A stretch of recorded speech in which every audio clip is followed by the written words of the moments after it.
আসসালামু আলাইকুম রহমতুল্লাহ। কোরআন শরীফের ভিতরে কয়েকটি আয়াত আছে যা আয়াতুল কুরসি নামে পরিচিত।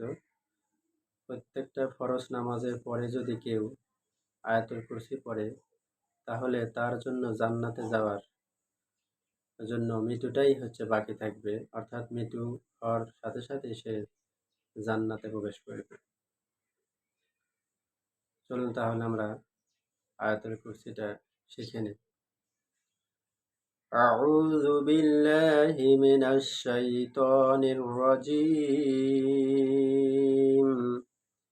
بسم الله الرحمن الرحيم. الله لا إله إلا هو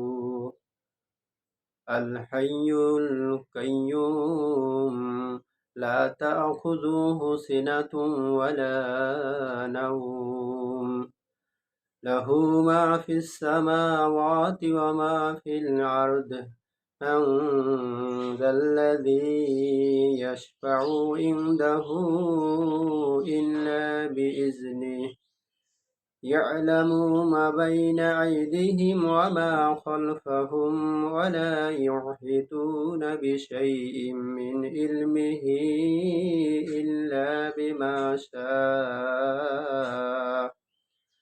وسع كرسيه السماوات والأرض ولا يعوده حفظهما وهو العلي العظيم.